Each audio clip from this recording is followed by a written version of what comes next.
কিরে, তুই তো অনেক বড় গুন্ডা হয়ে গেছিস নাকি? সাহেব, আপনি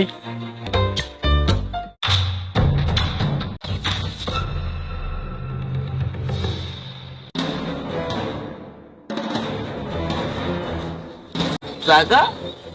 কিসের টাকা? কে তুই? আমি কোনো টাকা ফাকা দিতে পারবো না, যা এখান থেকে। আমি যেন টাকা চেয়েছিল আমার কাছে। সাহেব, সাহেব আমাকে সাহায্য করুন। আরে কান্না কেন করছো? কি হয়েছে? সাহেব আপনি আমাকে সাহায্য করুন। আমার বোনের বিয়ের জন্য সাহেব 2 লক্ষ টাকা লাগবে। টাকা না পেলে সাহেব আমার বোনের বিয়ে নিয়ে আমার শেষ ভরসা। আমি আপনার সব টাকা দিয়ে দেবো। আমার একটা জমি ছাড়া আর তেমন কিছু নেই। ওই জমিতে ফসল চাষ করে আপনার সব টাকা শোধ। শুভ্র, 2 লক্ষ টাকা দাও। জি স্যার।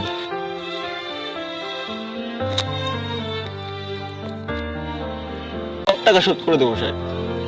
সাহেব আমি আসি তাইলে। শুভ্র, এই পাশের জমিগুলো আমি টাকা পয়সা দিতে পারবো না। জুয়েল, তোকে আমি শেষবারের জন্য বলছি, টাকা দিবি কিনা বল। আরে বললামই তো, আমি কোনো টাকা দিতে পারবো না। এই হারামজাদা, জমি বিক্রি টাকা দিয়ে নেশা করছিস? টাকা দিবি কিনা বল, বল। যে তোকে আমি পারবেন না সাহেব, এই নেন।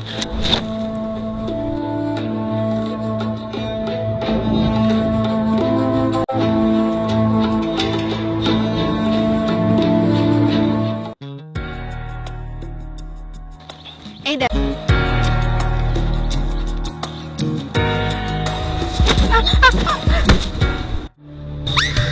লোকের বাচ্চা। দেখুন, আপনারা কিন্তু অনেক বেশি বলছেন।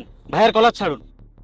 আপনারা এখনো জানেন না উনি কে। আর তোরা হয়তো জানিস না যে আমার ভাই আমাকে শিখিয়েছে কিভাবে নারীদেরকে সম্মান করতে হয়। একে তো তুই ওর গায়ে হাত দিয়েছিস, আবার বলিস সম্মান করিস।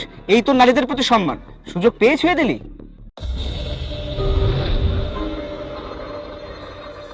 ছাড়ো, তুমি এই গায়ের গায়ে হাত তুলছো কেন?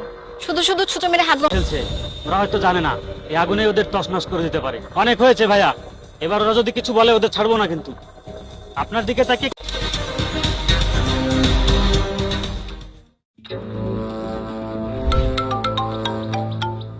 ওদের চোখের সামনেই আছে, আর কাজটা তোমরা এক্ষুনি করবে। আমরা চাই ও আমাদের চোখের সামনে মার খাক। ভাই, এর জন্য আপনাকে এই চল।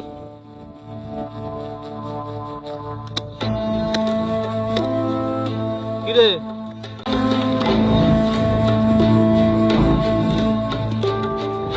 বস,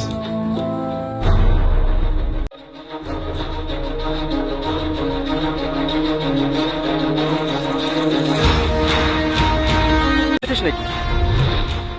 সাহেব, আপনি?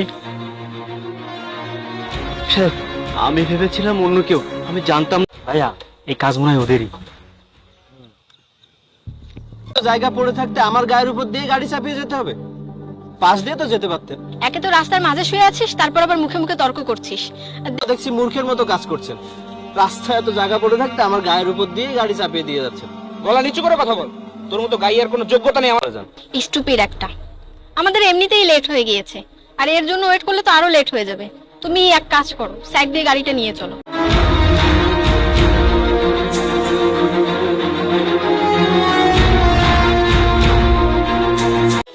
ভাই একটা কাজে শহরে গেছে, আসতে এখনো 1 সপ্তাহ লাগবে। তাহলে এতদিন আমরা এখানে কি করব? চলো না একটু ঘুরে আসি। আচ্ছা নীলা, একটা কথা বলো তো, তোমার ভাইয়া এত দ্রুত বড়লোক হলো কি করে? আসলে আমার ভাইয়া যখন চাকরি খোঁজার বানিয়ে দেন, আর এখন আমার ভাইয়ের বেতন লক্ষ লক্ষ টাকা। আর এই যে জমিগুলো দেখছো, সব আমার ভাইয়ার। বাহ, তাহলে তো তোমার ভাইয়া অনেক বড়, একমাত্র ছোট বোন বলে কথা। আচ্ছা, তোমার ভাইয়ের নাম কি? আমার ভাইয়ের নাম শুভ্র ডিএস। আচ্ছা, আচ্ছা সন্ধ্যা হয়ে যাচ্ছে, চলো তোমাকে আমার ভাইয়ার। জমিটা তরমুজ ক্ষেত করার সিদ্ধান্ত নিলাম, এটা কি ঠিক হলো? তোর কি জানা আছে যে ধানি জমিতে তরমুজের ফলন ভালো হবে কিনা? না ভাই, এটা তো আমার জানা। আর আমি খোঁজ নিয়ে জানলাম ভালো বীজেরও দরকার আছে। আরে তোর সাহস কি করে হয় ওর হাত ধরার? তুই ওই দিনও বেয়াদবি করেছিলি, আর আজও বেয়াদবি করলি। তুই জানিস ও আমার কত দামি কাপড় নষ্ট করে দিয়েছে? তুই টাকার গরম দেখাচ্ছিস আমাকে? আমার এই ড্রেসের দামের সমান তো সারা জীবনের ইনকামও না। তোদের কপাল ভালো আমার ভাইয়া এখানে নেই, যদি ভাইয়া এখানে থাকতো। আমরা সব মুখ বুঝে সহ্য করছি, এরপরে কিন্তু আর একটুও সহ্য করব না। স্টুপিড গাইয়া কোথাকার, আসতে দে আমার ভাইয়াকে।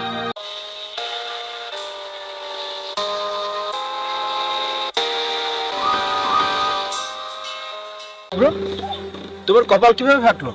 আর বলবেন না সাহেব, ওই যে জুয়েল আছে না, কোন জুয়েল? ওই জুয়েল যে ওর টাকা তো দেয়নি, বরঞ্চ মেরে দেখেন কি করেছে।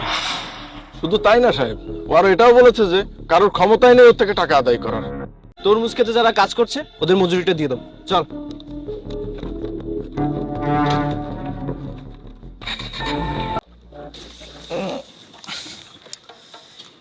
কেউ খেলে না আমার সাথে, তাতে কি ভয় পায়? তুই থাকিস আমার সঙ্গে, তুই আমার সঙ্গে।